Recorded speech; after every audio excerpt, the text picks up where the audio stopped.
নমস্কার, সুরজিৎ মান্না ক্রিয়েশনস চ্যানেলের পক্ষ থেকে তোমাদের সবাইকে সুস্বাগতম। আশা করি তোমরা সকলে ভালো এবং সুস্থ আছো।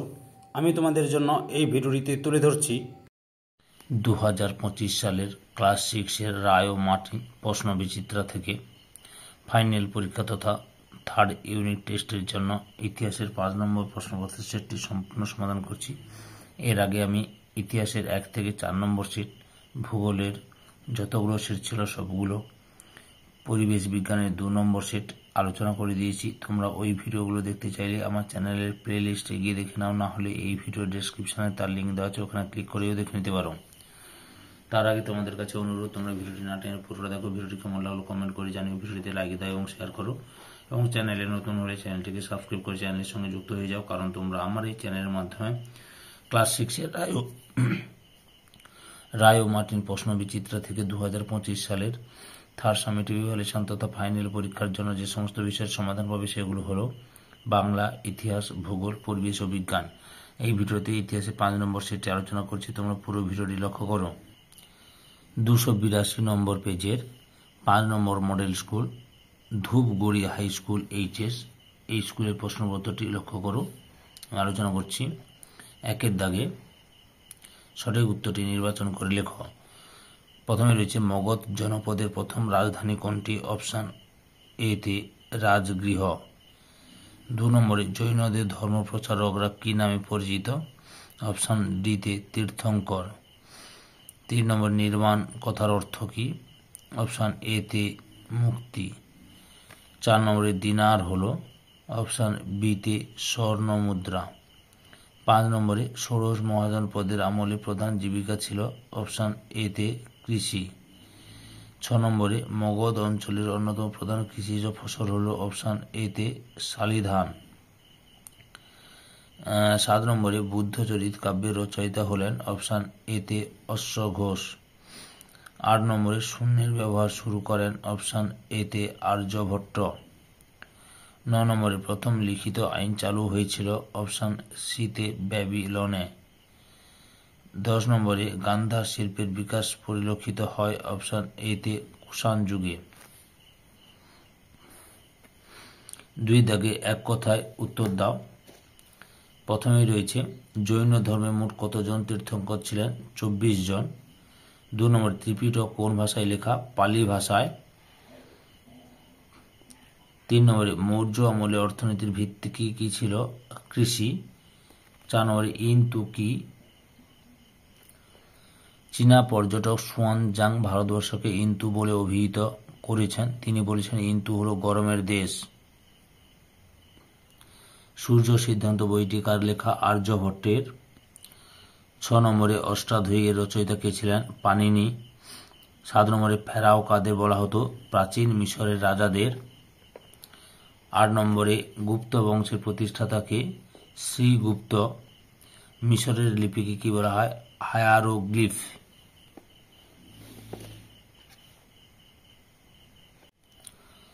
3-এর দাগে শূন্যস্থান পূরণ করো যে কোনো 6টি। প্রথমে রয়েছে মহাবীর জন্মগ্রহণ করেন ড্যান্স বংশে? লিচ্ছবি বংশে। 2 নম্বরে পিটক শব্দের অর্থ ড্যাশ? ঝুড়ি। 3 নম্বরে বেশিরভাগ মহাজনপদ গঙ্গা নদীর উপত্যকা অবস্থিত ছিল। 4 নম্বর প্রাচীন ভারতে একটি বন্দরের নাম হচ্ছে ড্যাশ? তাম্রলিপ্ত। 5 নম্বরে মহাভারতের রচয়িতা হলেন ড্যাশ? ব্যাসদেব। 6 নম্বরে আলেকজান্ডার ছিলেন ড্যাশ শাসক? গ্রিক শাসক। 7 নম্বরে গৌতম বুদ্ধ জন্মেছিলেন ড্যাশ বংশে? শাক্য বংশে। সাধারণত ড্যাশটি অসর্গে বিভক্ত থাকত মহাকাব্য? 8টি। 4-এর দাগে সত্য বা মিথ্যা লেখো যে কোনো 6টি। 1-এর দাগে রয়েছে অজাতশত্রু ছিলেন মগধের রাজা? সত্য। 2 নম্বরে বৌদ্ধদের 2টি সম্প্রদায় হীনযান ও মহাযান? সত্য। 3 নম্বরে অগ্রাহার ব্যবস্থার ফলে কৃষিকাজ হ্রাস পায়? মিথ্যা, কৃষিকাজ বৃদ্ধি পায়। 4 নম্বরে অশোক স্তম্ভ দেখতে চক খড়ির মতো? মিথ্যা। 5 নম্বরে অর্থশাস্ত্রের রচয়িতা আর্যভট্ট? মিথ্যা। অর্থশাস্ত্রের রচয়িতা কৌটিল্য। 6 নম্বরে রাজা মিনান্দার বৌদ্ধ সাহিত্যে মিলিন্দ নামে পরিচিত? সত্য। 7 নম্বরে প্যাপিরাস থেকে ইংরেজি পেপার শব্দটি এসেছে? সত্য।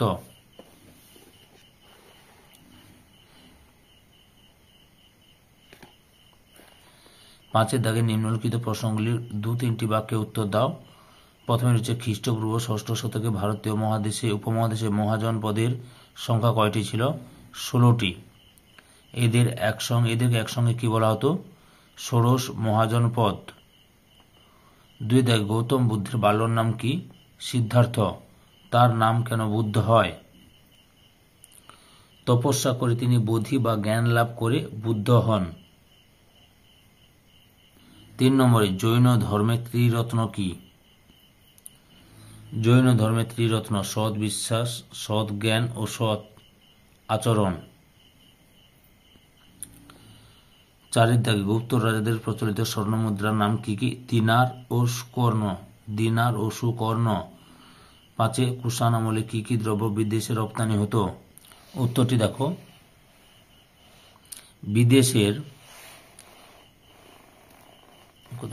বিদেশের বাজারে ভারতের মসলিন ও অন্যান্য কাপড়ে খুব চাহিদা ছিল। তাছাড়া বিদেশে বাজারে বিক্রি হতো ভারতের হিরে, বৈদুর্যমণি মুক্ত, মশলা ইত্যাদি। 6 নম্বরে শিলভদ্র কে ছিলেন? উত্তরটি লক্ষ্য করো।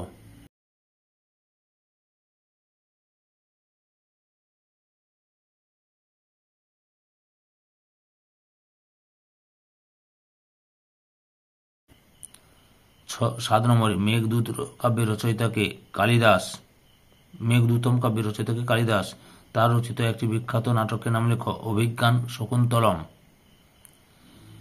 8 নম্বরে দশমিকের ধারণা প্রথম কে দেন? আর্যভট্ট। ব্রহ্ম সিদ্ধান্ত গ্রন্থের রচয়িতাকে? ব্রহ্মগুপ্ত। 9 নম্বরে পিরামিড কি? উত্তরটি দেখো। পিরামিড কি? এখান থেকে শুরু করে এতটা পর্যন্ত লিখবে।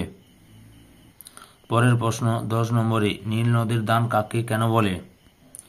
মিশরকে নীল নদীর দান বলা হয় কারণ। এখান থেকে লেখা শুরু করবে।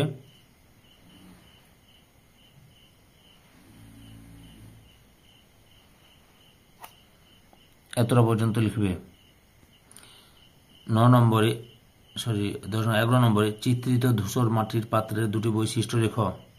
উত্তরটি দেখো। এখান থেকে শুরু করে এতটা পর্যন্ত লিখবে। 6-এর দাগে নিম্নলিখিত প্রশ্নগুলি 4-5টি বাক্যে উত্তর দাও, যে কোনো 5টি। প্রথমে রয়েছে টিকা লেখো ষোড়শ মহাজনপদ। উত্তরটি লক্ষ্য করো। এখান থেকে শুরু করবে।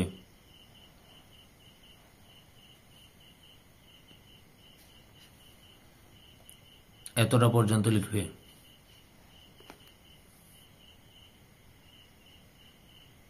2 নম্বরে ছিল চতুর্যাম ও পঞ্চ মহাব্রত কি?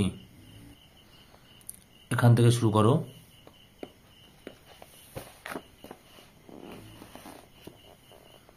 এতটা পর্যন্ত লিখো। এবার পঞ্চ মহাব্রত বলতে কি বোঝায়? এখান থেকে শুরু করবে। এতটা পর্যন্ত লিখবে। 3 নম্বরে রয়েছে মৌর্য রাজাদের আমলে সমাজ ব্যবস্থা কেমন ছিল? উত্তরটি দেখো। এখান থেকে শুরু করো। এতটা পর্যন্ত লিখো। পরের প্রশ্ন 4 নম্বর নালন্দা বিশ্ববিদ্যালয় সম্পর্কে টিকা লিখো। এখান থেকে শুরু করবে। এতটা পর্যন্ত লিখবে। 5-এর দাগে নির্বাণ ও মহাপরিনির্বাণ বলতে কি বোঝো? নির্বাণ লাভ লক্ষ্য করো। এখান থেকে শুরু করে এতটা পর্যন্ত লিখবে। এটা হচ্ছে নির্বাণ লাভ। এবার মহাপরিনির্বাণ কি? এখান থেকে শুরু করবে।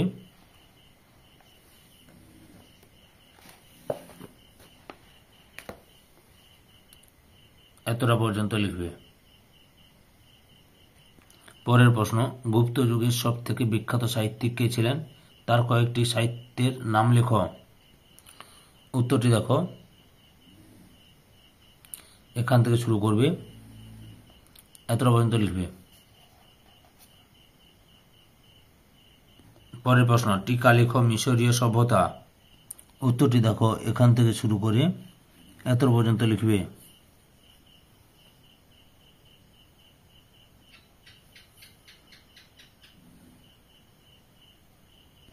পরের প্রশ্ন টিকা লেখো বৈদিক সাহিত্য। উত্তরটি দেখো। এখান থেকে শুরু করবে।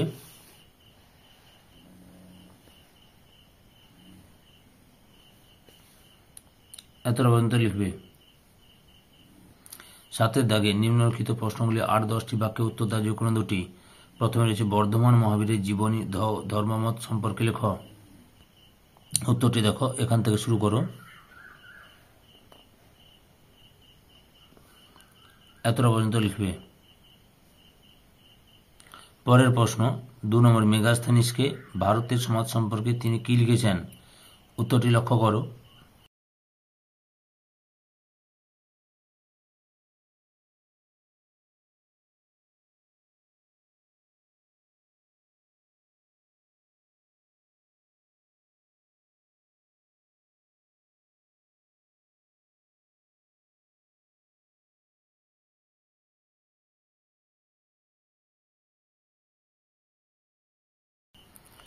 তিনের দাগে গুপ্ত যুগের শিক্ষা ব্যবস্থা কেমন ছিল? উত্তরটি দেখো, এখান থেকে শুরু করো। এতটা পর্যন্ত লিখবে। এই ভিডিওর লাস্ট প্রশ্ন, গান্ধার শিল্পকলা সম্পর্কে লেখো। উত্তরটি দেখো, এখান থেকে শুরু করো। এতটা পর্যন্ত লিখবে। ধৈর্য সহকারে সম্পূর্ণ ভিডিওটি দেখার জন্য তোমাদের সবাইকে অসংখ্য অসংখ্য ধন্যবাদ। আজকে এই পর্যন্ত। পরবর্তী ভিডিওতে আবার দেখা হবে। Tata, bye bye.